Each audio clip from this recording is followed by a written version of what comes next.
The soft hum of Paris stirred to life outside the tall windows of Camille's modest flat in Montmartre.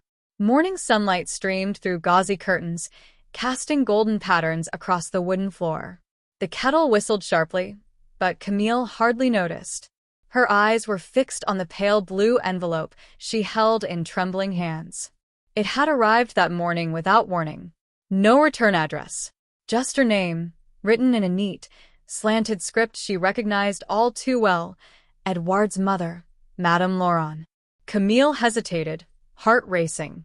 She had not heard from Edouard or his family in almost 4 months. Not since he had ended their engagement in the most abrupt, heartless way. The memory still burned behind her eyes. The dinner at his family's estate in Lyon, the sudden coldness in his voice, and the way his mother watched silently as he said the words, "It is over. I cannot marry you. My mother was right." No explanation. No room for questions. Now, a letter.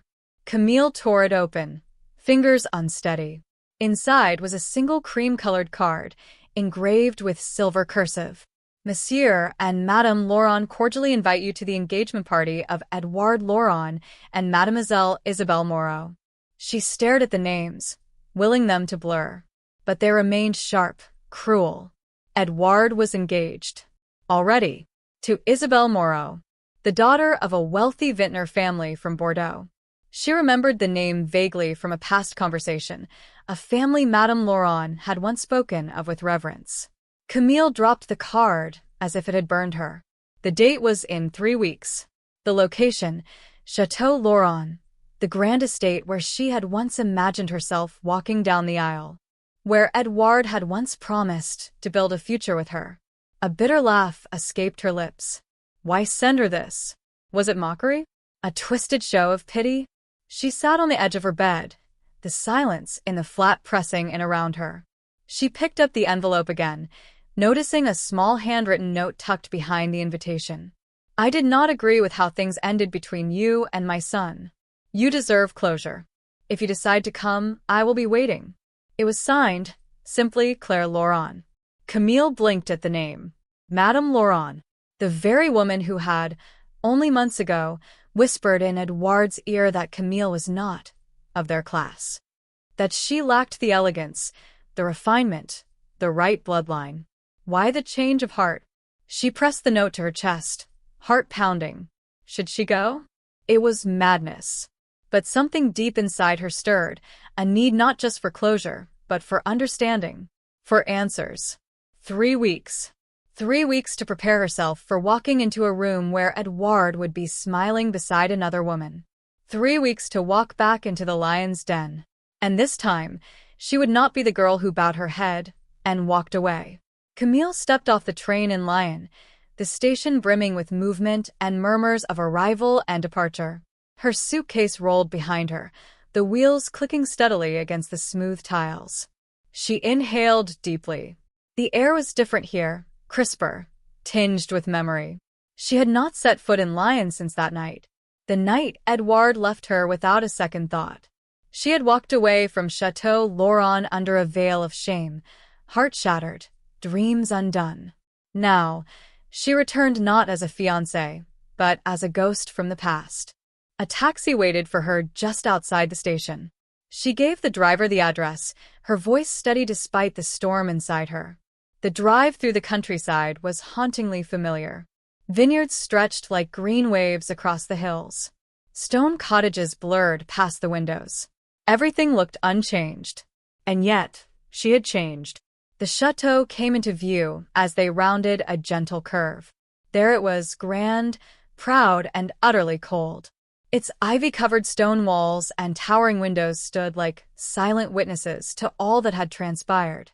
Camille paid the driver and stepped out. Her heels crunched on the gravel. She paused before approaching the door. A servant answered after a brief knock. His eyes widened slightly, but he stepped aside without a word.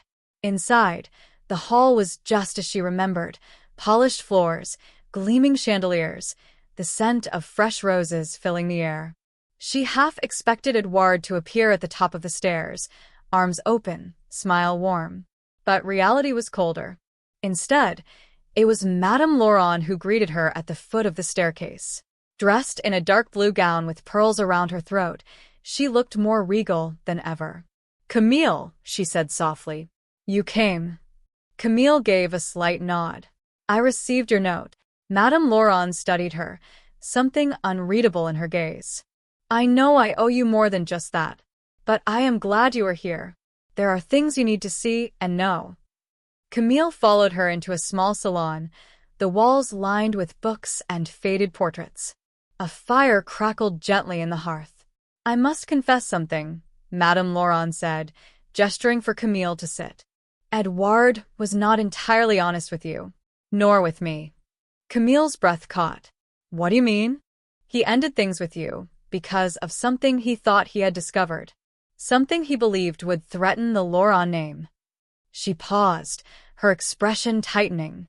"But he was wrong, and I fear it may be too late." Camille leaned forward. "What was it?"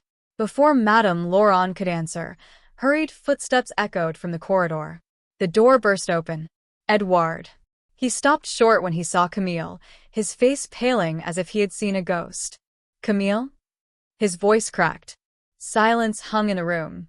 She stood slowly, facing him with the composure she had earned in months of heartbreak. "I came for your engagement party," she said evenly. "Did you not expect me?" Edouard's eyes darted to his mother. "You invited her?" "I did," Madame Laurent said calmly, "because the past cannot be buried without consequence." Camille's gaze didn't waver. She was not here for begging or apologies. She was here for truth. But truth, she suspected, would be far more painful than lies. The silence in the salon lingered like a fog. Edouard stood frozen, as though time had stalled the moment he saw Camille. She, however, remained unmoved, her expression unreadable. "Camille," he repeated, quieter this time, as though saying her name might somehow undo what had been done. She tilted her head slightly. "You seem surprised. Weren't you planning to celebrate your engagement this weekend?" He took a slow breath and stepped inside, closing the door behind him. "I didn't know my mother would." "Invite the woman you left without explanation?" Camille's tone was calm, too calm. "Well, here I am." Madame Laurent cleared her throat and stood. "I'll give you both a moment." Her heels clicked softly as she exited the room, leaving behind only the crackling fire and the weight of unfinished conversations. Edouard walked to the window, his back to Camille. Beyond the glass, the vineyard stretched across the hills, the vines glistening from a recent rain. "You shouldn't have come back," he said quietly. "I didn't come for you," Camille replied. "I came for clarity." "I deserve that much." He turned, finally meeting her eyes. "Clarity about what?" "That I broke things off because I had no choice? That I thought I was protecting you." "Protecting me from what, Edouard?" she asked, her voice rising ever so slightly. "From your own cowardice?" His jaw tightened. "You wouldn't understand." Camille stood, stepping closer. "Then help me understand. Because from where I stood, you ghosted me after 5 years of love, after planning our future, after bringing me into your family like I belonged." He looked away, silent. Her voice softened. "What happened?" Edouard sank into an armchair, elbows on knees, rubbing his temples. "There was a rumor about your father, that he had been involved in something criminal, something that could ruin everything my family had built. The vineyards, the chateau, the legacy." Camille stared at him, stunned. "My father died when I was 16. What on earth could he have done that still mattered 10 years later?" "I believed it at the time," Edouard murmured. "I was told he had embezzled funds from investors. That if I married you, the scandal would surface. Our name would be dragged through the dirt." "And now?" Camille demanded. "Was it true?" He didn't answer. He didn't need to. Her voice was icy. "So you threw me away because someone whispered lies about a dead man." Edouard stood abruptly. "You don't understand the pressure. The vineyard is more than wine. It's the name, the family honor." Camille stepped back, her heart pounding. "You could have come to me, asked, trusted. But instead, you turned your back on everything we built together." There was a knock at the door. It creaked open, and a young woman in a crisp dress entered. Her face was delicate, her smile rehearsed. "Edouard," she said sweetly. "The guests are starting to arrive." Camille turned sharply. "The fiancé." Their eyes met. The young woman hesitated, sensing the tension. "I'll be out soon," Edouard said, forcing a smile. She nodded and disappeared down the hall. Camille looked back at him. "She's lovely. Does she know she was chosen to protect your name too?" Edouard said nothing. She walked to the door, hand on the handle. "I'll be staying in town for a few days. Don't worry. I won't ruin your little party." As she left the salon, she glanced down the corridor. Madame Laurent stood at the far end, watching. But she wasn't watching her son. She was watching Camille. And there was something in her eyes. Something that said the real truth hadn't yet come to light. The town of Saint-Emilion had grown quiet with the fall of dusk, its cobbled streets slick from a late afternoon rain. Camille leaned against the stone railing of her hotel balcony, her glass of red wine untouched. The scent of wet earth and crushed grapes drifted from the distant vineyards, mingling with the weight of her thoughts. She couldn't sleep. Not after what had happened in the salon. Not after the look Madame Laurent had given her, sharp, knowing, almost apologetic. Camille sipped the wine absently. It tasted of old memories and unspoken truths. The next morning, she walked to the chateau again, this time not as a guest, but as a woman on a mission. The staff recognized her, hesitated, then let her in.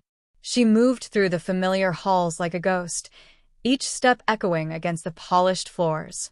She found herself in the wine cellar, the one she and Edouard used to sneak into on summer nights, whispering promises over barrels of aging Bordeaux. But now it was colder, darker. The air felt heavier. A voice startled her. "Looking for something, mademoiselle?" Camille turned. It was Bernard, the head vintner, a kind-eyed man who had worked for the Laurents longer than anyone.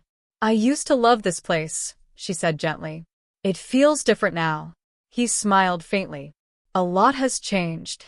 She looked at him. "Bernard, was there ever really a scandal involving my father?" His face hardened. "That's not for me to say." "Please," she said, stepping closer. "Someone told Edouard a lie about him. A lie strong enough to make him leave me. I need to know the truth." Bernard hesitated.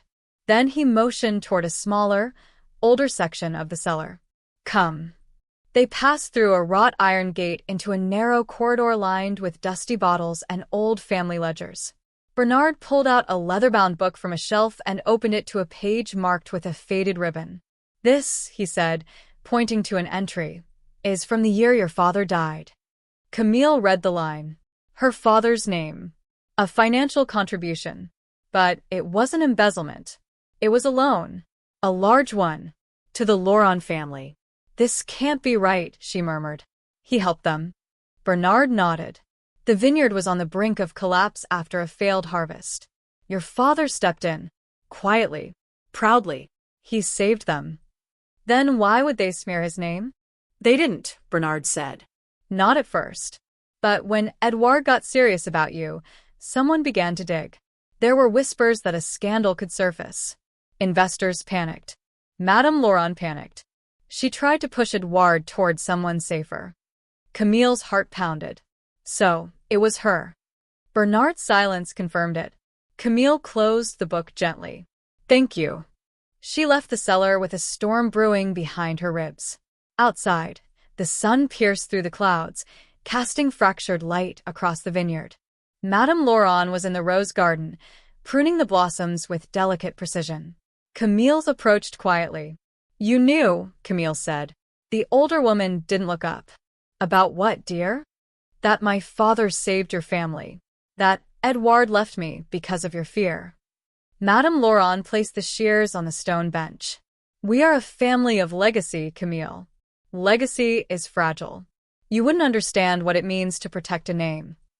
"No," Camille replied, steady now. "I understand perfectly. You protect the name, even if it means destroying the truth." Madame Laurent finally looked up, her eyes unreadable. "You still love him."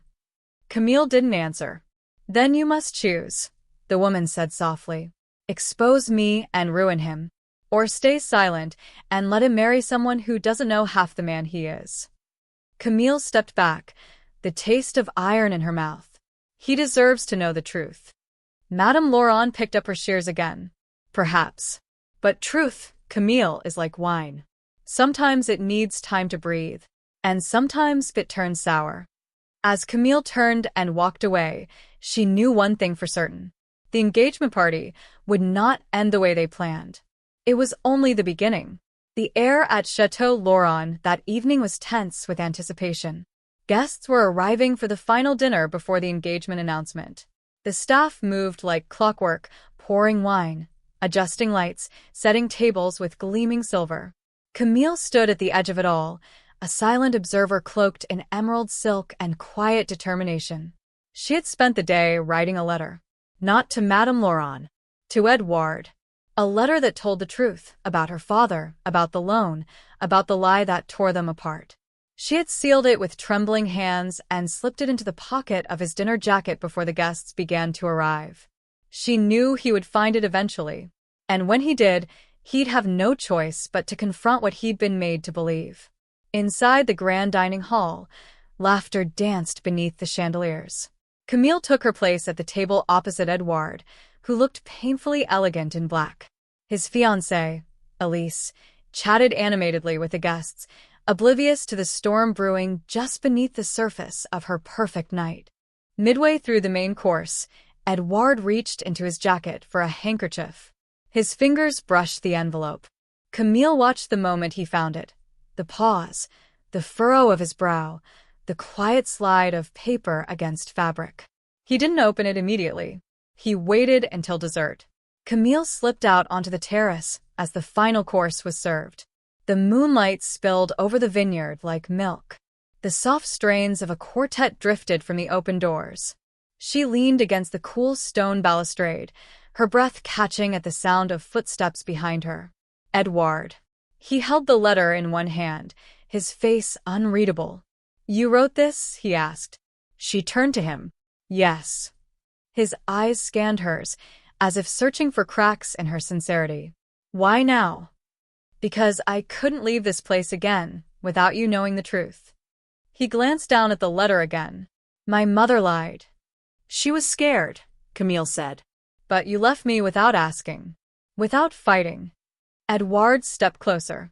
I thought I was protecting our legacy. I thought that I wasn't worth the risk. Her voice was steady, though her chest burned. I was wrong, he said quietly. They stood there, the vineyard stretching silent and endless before them. Somewhere inside, Elise was laughing with guests who didn't yet know the world was shifting. I'm engaged now, he said, the words hanging heavy. Camille nodded. I know. He looked down at the letter once more, then slowly folded it. She's a good woman. She is, Camille agreed. But she's not the one you walk through fire for. A silence settled between them, deeper than any words. I have to make a choice, Edouard said finally. No, she corrected. You already made one. The question is whether you have the courage to change it. He looked at her then, really looked, and Camille saw the man she had once known flicker behind his tired eyes. He reached for her hand, just briefly, before stepping back. I need time, he said.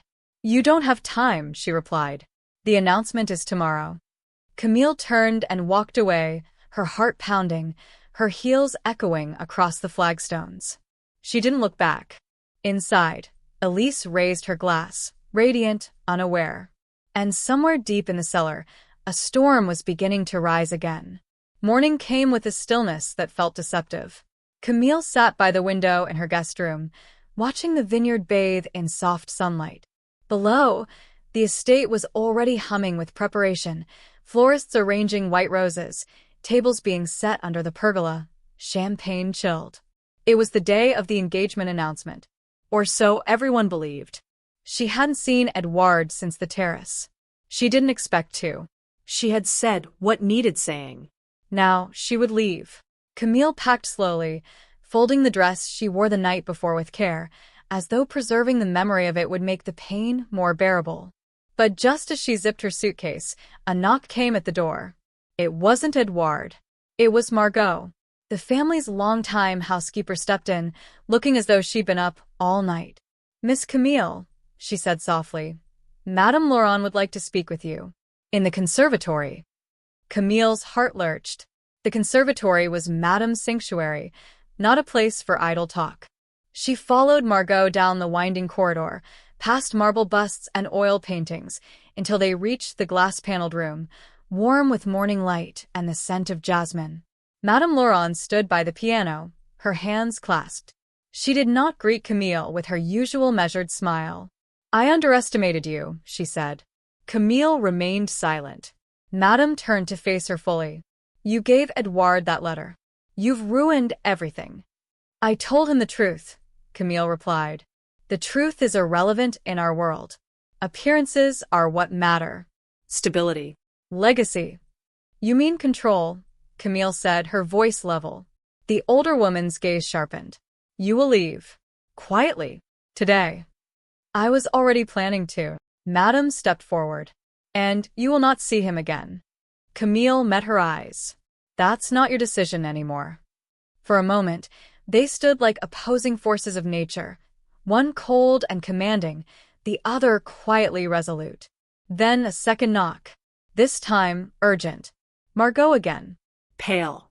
"He's done it," she said. He's told the guests. There is no engagement. Madame Laurent's expression collapsed for the first time in years. "What?" she whispered. Camille felt her breath catch. Margot nodded. "Edouard told them he can't go through with it."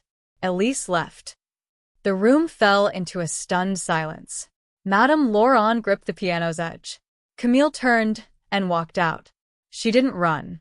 She didn't need to. Outside, guests were scattering in confusion, murmuring, champagne untouched. The announcement had unraveled like ribbon in the wind. And there, on the steps of a terrace, stood Edouard, waiting. He saw her through the crowd. Their eyes locked. But Camille didn't rush to him. Instead, she walked slowly, letting every second land like a heartbeat, like a decision made and remade 1,000 times. When she reached him, he spoke first. "It's over," he said. "With Elise." "I heard. I made a choice." Camille looked at him for a long moment. "Now you have to live with it." He reached for her hand. She let him take it. But her heart was cautious. The vineyard was quiet again. Yet nothing about them was quiet now. The aftermath of the announcement rippled through the Laurent estate like a storm moving out to sea, not destructive enough to leave wreckage, but turbulent enough to alter the shape of everything left behind. Camille sat beneath the sprawling fig tree at the edge of the vineyard, a basket of lavender clippings beside her. The workers, though polite, kept their distance. They whispered as they passed, glancing her way, uncertain whether to offer sympathy or suspicion. The truth was, she didn't know how to feel either. Edouard had made his choice, yes, but choices always came with consequences. Her quiet was broken by the soft crunch of footsteps on the gravel path. Julien. He approached with the easy confidence of someone who had never needed to impress anyone. A sketchbook tucked under his arm, sunglasses hanging from the open collar of his linen shirt. "You're the talk of the town, you know," he said lightly. Camille gave a weary smile. "Am I?" Julien sat beside her on the grass without waiting for permission. "Madame Laurent is entertaining 3 lawyers.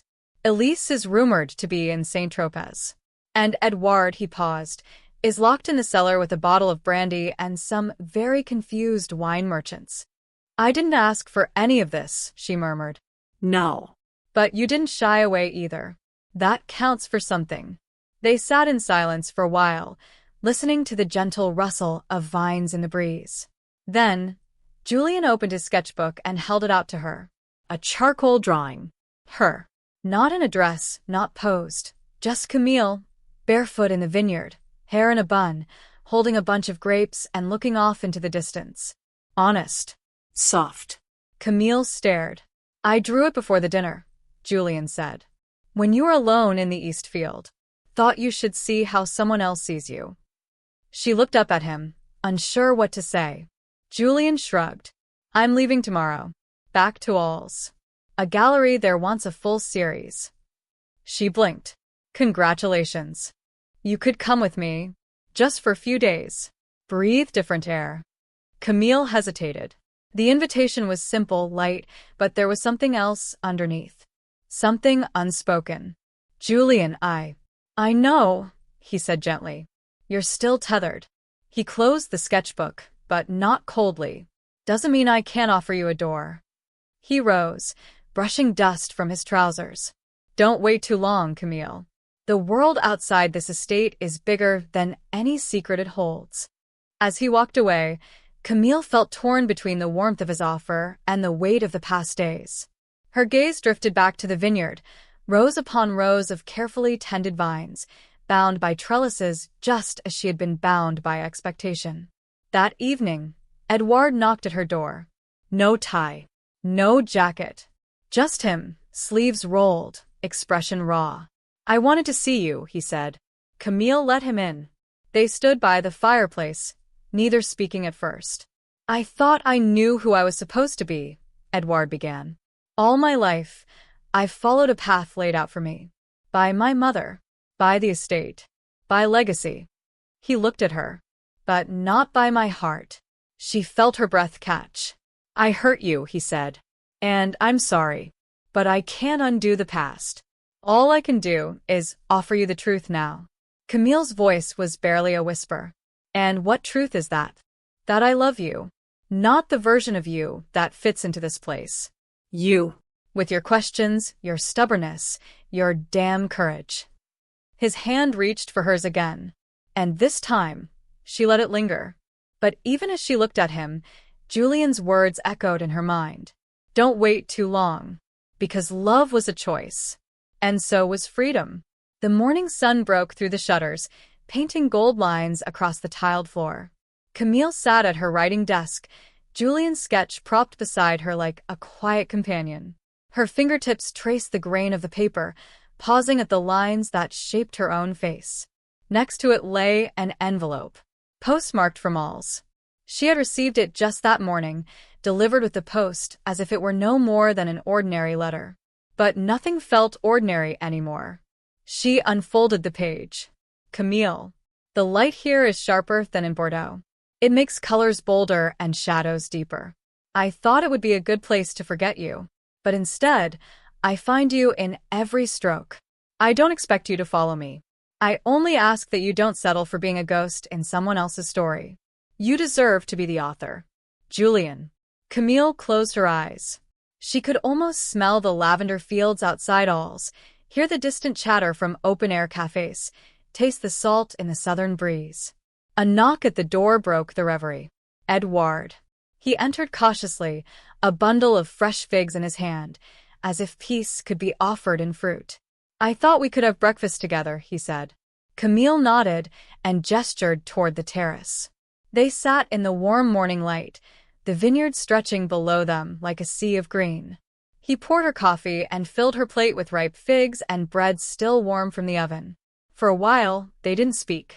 It was not silence filled with tension, but one heavy with what remained unsaid. Then Edouard set his cup down. My mother's going to Paris for a while. She says she needs time to think. Camille raised an eyebrow. And what does that mean? That she lost, he said with a faint smile. And she knows it. Camille nodded slowly. He reached into his pocket and pulled out a small velvet box. I'm not asking again, he said. Not yet. But I want you to know the ring is here. If you're ready. He placed it between them on the table and didn't push it any further. Camille looked down at the box, then up at him. And what happens if I never am? She asked. Edouard held her gaze. Then I'll still be here. But I'll never hold you back. The words surprised her. For the first time, he wasn't trying to control the outcome. He was simply waiting. That evening, Camille wandered the vineyard alone. The same path where Julian had first spoken to her. The same rows of vines she had walked as a girl, dreaming of anything but this life. She came to the old stone wall at the edge of the estate, where the land dropped steeply toward the river. The sky was streaked with violet and gold, the kind of sunset that seemed to promise something just out of reach. And in that quiet, something in her shifted. She turned and walked back to the house, her pace slow but certain. In her room, she packed a small bag. No goodbye note. No explanation. Just the ring box left behind on the table unopened. At the station the next morning, she boarded the early train heading south. As the countryside slipped by, her mind was quiet, not because she had all the answers, but because she had finally made a choice that belonged only to her. Julian had given her a door. She had decided to walk through it. The train rumbled steadily, its rhythmic motion lulling Camille into a state of calm. The landscape shifted from the cultivated rows of vineyards to the wild expanse of the southern French countryside. The air outside seemed thicker, laced with the scent of salt from the sea that was never far in this part of the world. She didn't know exactly where she was heading, only that she was moving forward. Moving beyond the comforts of Bordeaux, beyond the life she had almost chosen.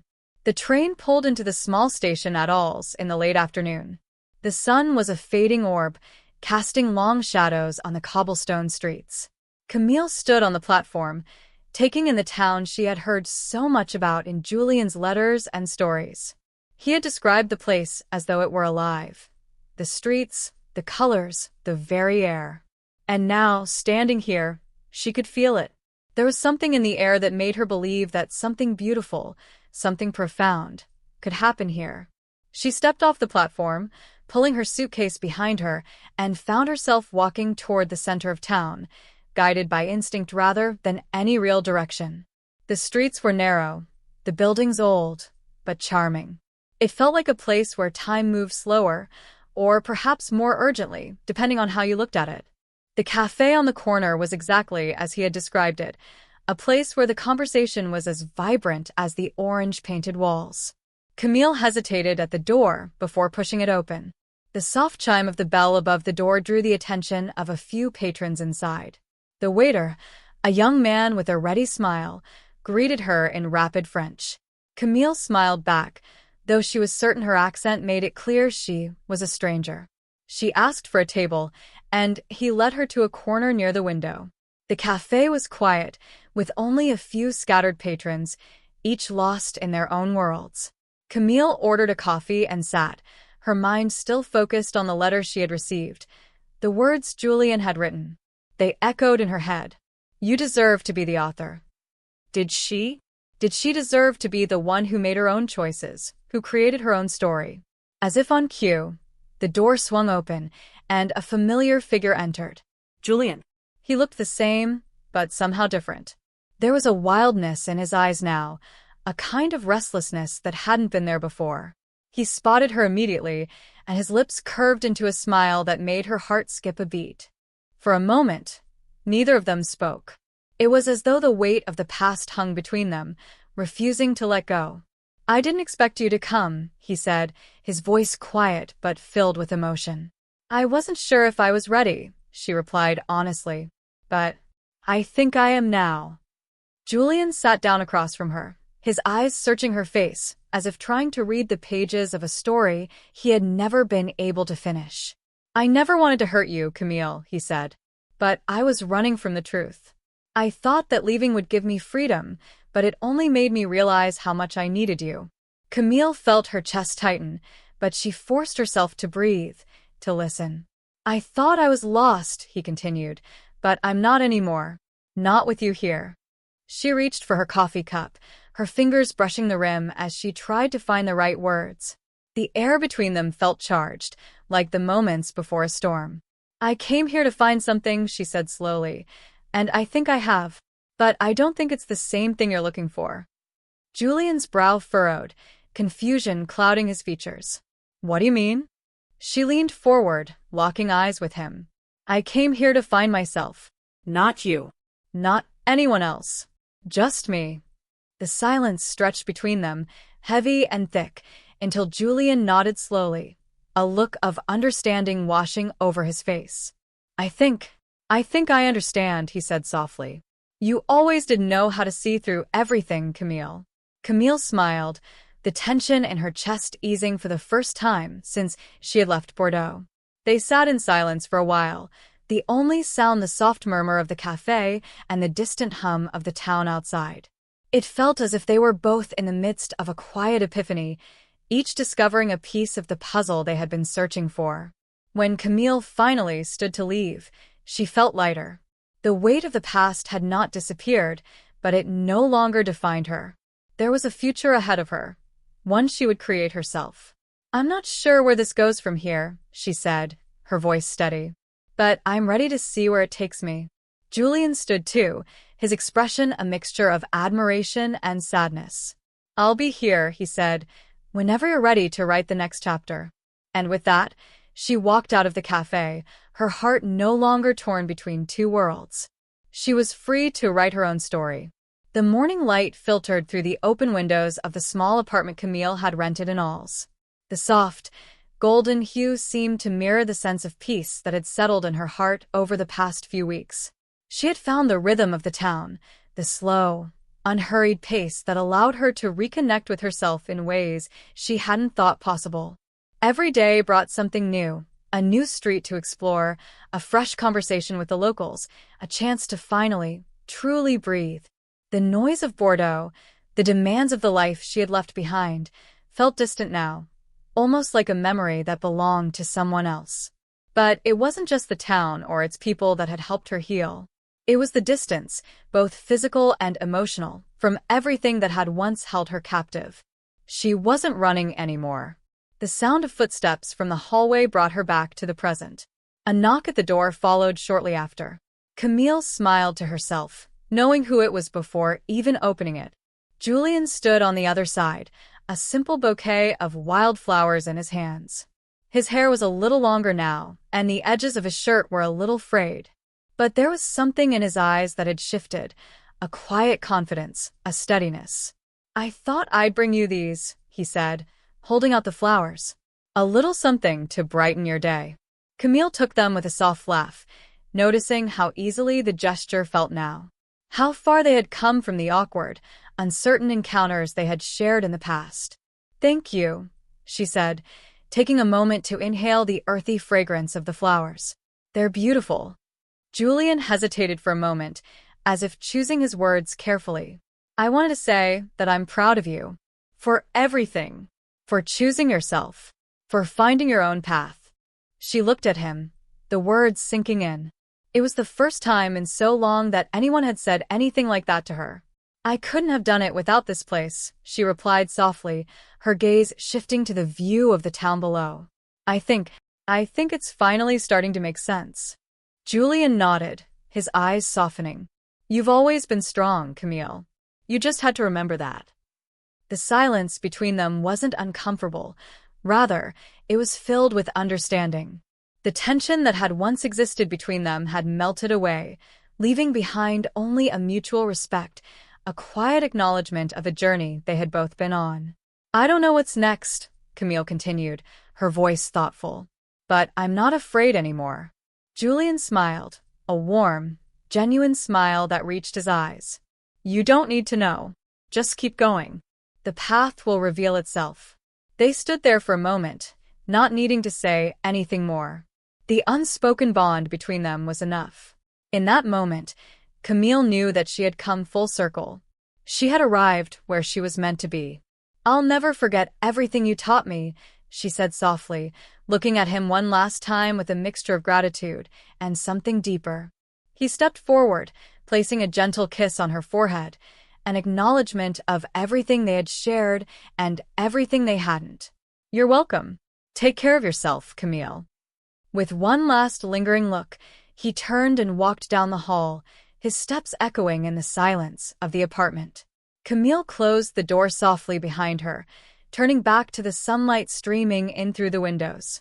She felt, at last, like she was home. Not in a place, but in herself. And that was enough.